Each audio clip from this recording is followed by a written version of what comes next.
Hey, welcome back to the Ping Pong Flick Show. My name is Chris Wong. Let's start off with The Last Jedi. I don't really want to beat a dead horse, but I do that with Justice League anyway. So let's just do it anyway. Apparently, Rian Johnson has talked about a little bit about the backlash that has happened. But with that in mind, he has said that there's nothing I've read or seen that's made me think, oh God, I did kind of mess that up. I would have done that differently if I could go back, he said. I still genuinely believe in all the decisions I've made. Now, a lot of discussion about this has been going on, and I know there's been videos about that already, but I want to give my little take on it.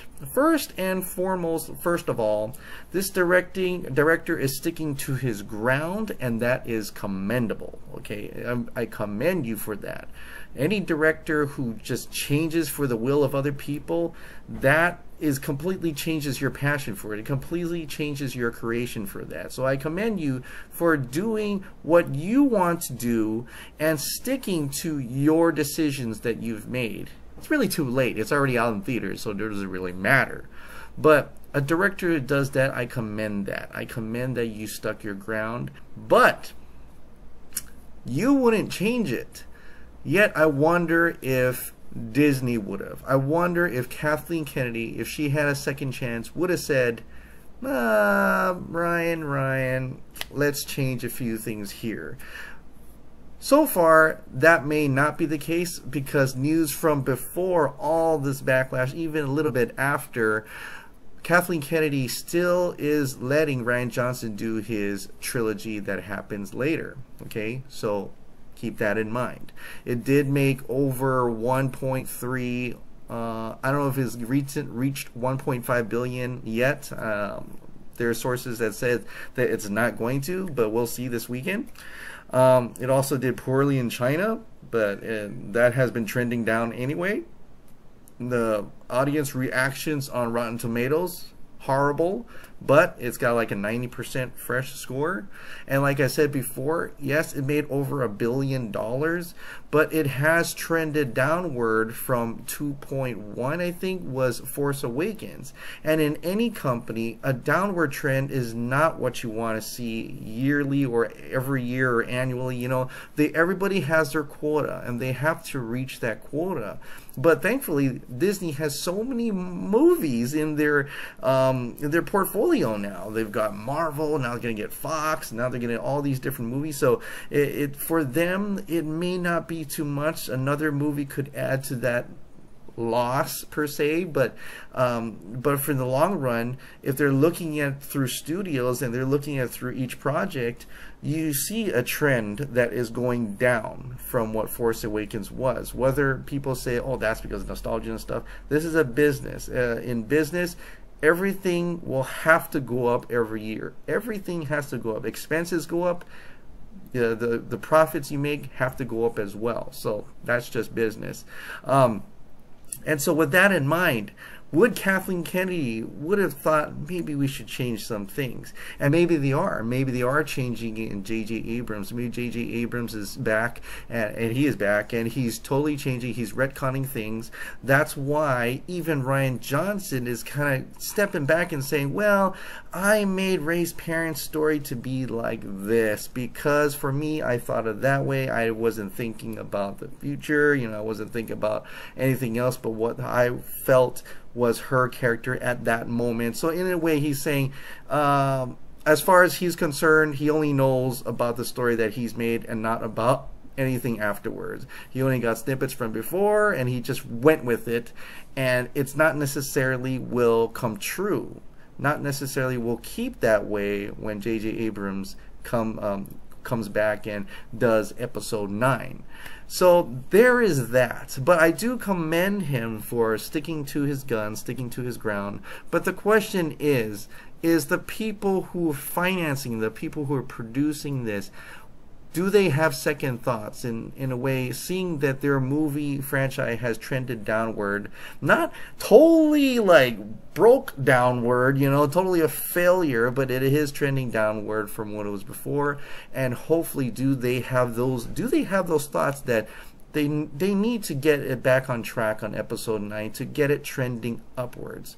Because if episode 9 is going to be less than The Last Jedi, then they're going to see an issue there, that something went wrong and they have to do something about it.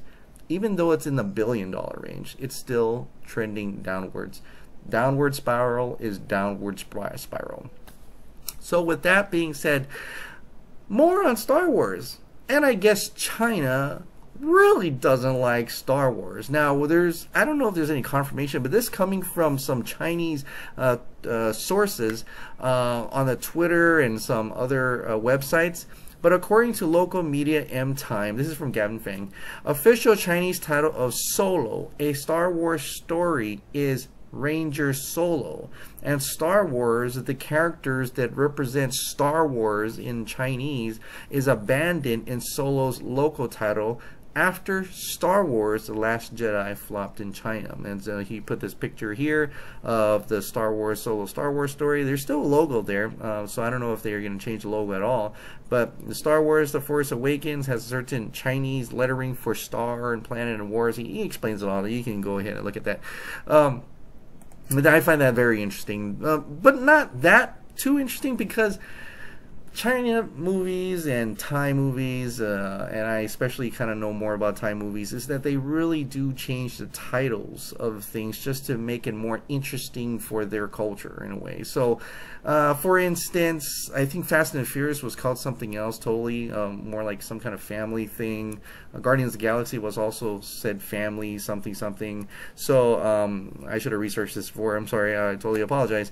But even in Thailand, when I remember when Rumble in the Bronx came out, or one of the Jackie Chan movies, and then my mom and dad read the title because I couldn't read, and they read the Thai language, and it says, oh, that movie is called, in American is called Fist of Rocketing to the Heaven, and I'm like, what? That is like epic. That sounds really epic. But it was just to describe that Jackie Chan movie, which could have been just Rumble in the Bronx or something. So they tend to really accentuate the titles, really make it more magnificent and epic in certain ways, or change it in a way that that culture understands it a little bit better, or understands what that movie is. I believe in Power Rangers had a different title than Power Rangers, right? So that is the case there. But it seems like the case where in this one, though, they've called the other movies Star Wars before. They've called the other movie stars. Even Rogue One was a Star Wars story. They put Star Wars there. This is different. Now they take Star Wars out of the story, out of the title and altogether, and just call it Ranger Solo. So, I mean, it's wow. That is really wow. I mean, that's some really like dropping the Star Wars thing out of there, and that is pretty crazy. But, I mean, will it make a difference? You see the picture, you see Chewie, you see Millennium Falcon. It's a Star Wars movie. But very interesting that they did that, took out the Star Wars part of that story. So I don't know how that's going to turn out. I don't think it's going to make as much. Maybe that won't even roll out too many theaters at that point. But we'll see. We'll see what happens with Solo, a Star Wars story. In this case, Ranger Solo. That's a cool ring to it. Ranger Solo. Interesting. But on to DCU news now, is that the Justice League deleted scene is reported or rumored to be only 1 minute and 51 seconds, or almost 2 minutes long. That's it. Now, I kind of alluded, I kind of said this before, because what I looked at, well, just by looking at the Blu-ray, on the Germany one, I think, where they changed it from 135 and they corrected it, and now it's like 121. And just knowing that the theatrical cut was only 119, that is pretty much just 2 minutes. So I kind of already knew that, and I kind of brought it up saying, I think the bonus scenes is only 2 minutes, and for a lot of people, that is quite a long time. Don't get me wrong. There have been short horror films made in 2 minutes, and it felt like forever. Well, not forever, but quite lengthy. So it's possible to have quite an enjoyable 2 minutes, whether it's just Return of Superman scenes or more than Return of Superman scenes. Bonus scenes, it says plural, so there had to be more than one. What is that? 20 seconds each, or little clippets of there. I don't know. That whole Alfred meeting the team, that was less than a minute. So that it's possible to see little snippets of little things in here and there. So it's quite possible. But 2 minutes seems very small, doesn't it? It seems very small. And even with knowing how much material was cut just by looking at trailers and all that stuff, 2 minutes, that is small. That is small in comparison of what we've seen in trailers that they continue to show even after the movie is out. That's not in the movie. It's so weird. But there is more to that, absolutely. And now, I have some Twitter followers. I won't name your name, but you can see me on Twitter and you'll see who it is. I've gotten in a lot of trouble by naming Twitter names. I won't go there anymore. But on Amazon, if you go, you can go yourself. Go to Amazon. Go look at the Justice League Standard Edition, Blu-ray, whatsoever have it, and you go down to special features. You see Return of Superman, blah blah blah blah blah blah. Product details. Runtime is 135 minutes. Now, they could have got it wrong again, just like how Amazon Germany changed it, and they could change it again. But for right now, on this site and all other sites, except like Best Buy, I think doesn't say that, but this one says 135. So that's considerably longer. 119, 15 minutes. That is a long extended cut.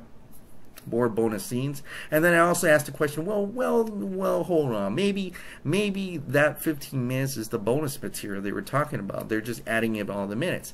And then, the reply that I got back was that on the Blu-ray sites, they're actually put that the bonus extra scenes, not the bonus scenes, but the bonus features materials like the making of and all that blah blah blah, it was actually like 73 minutes. So if that's 73 minutes, well, that doesn't add up at all. So what is this 135? Why is there 15 minutes to it? But you go back and you look at the picture. You look at the back picture when you click to open expanded view. And you go all the way to the bottom, and there it says 120 minutes. Now anything could change. It doesn't even say bonus scenes on the special features here. So this is very interesting in itself. So whether this is a mock-up that they put on as a placeholder before the actual one comes on, we won't know.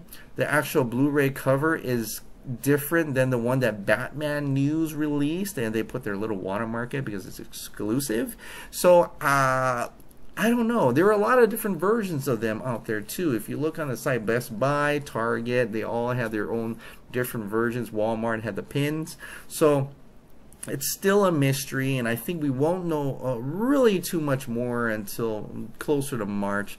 Well, of course we'll know when we get the thing, but the question I have is that if when I go get the digital HD come in February, is it going to have the bonus features? Is it going to have the bonus material in it? Or do I actually have to wait until the Blu-ray comes out and then I'll have access to those bonus features digitally? So I'm really looking forward to that, and I know a lot of people who are not. There's like Snyder Cut or no deal. I get it. I understand. I'm with you. I want the Snyder Cut, but I am still curious about what is transpiring in these Blu-ray and DVD.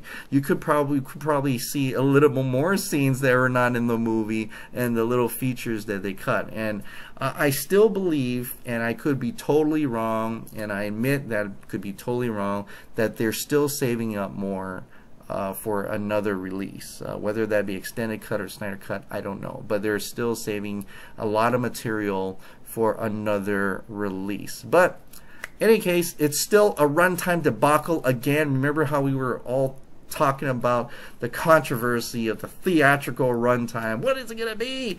Well, we're having it again. Is it 120? Is it 135? Is the bonus scene only 2 minutes? Like the theatrical movie, we'll only know when the movie comes out. So there is that. Alright guys, what did you guys think about Rian Johnson's comments about how he wouldn't change a thing in The Last Jedi? Also, Star Wars Solo, a Star Wars story, is no longer a Star Wars movie in title form. It's now being called Ranger Solo in China, as looks like they've totally abandoned Star Wars in general, but still gonna put a movie out there. I don't know how much it's gonna edit out. Are they gonna edit out Chewie? I don't know, but very interesting indeed. And Justice League deleted scenes. How long do you think it's gonna be? The bonus features, the bonus scenes, are they gonna be less than 2 minutes, or do you think that Amazon's site, which is 135 minutes, are you still holding out and hoping that it's gonna be that 15-minute extra, or you're not gonna buy it at all? Snyder Cut or no deal? Let me know down below. And have a wonderful weekend. Thank you so much for subscribing. Thank you so much for watching. I'll see you next time.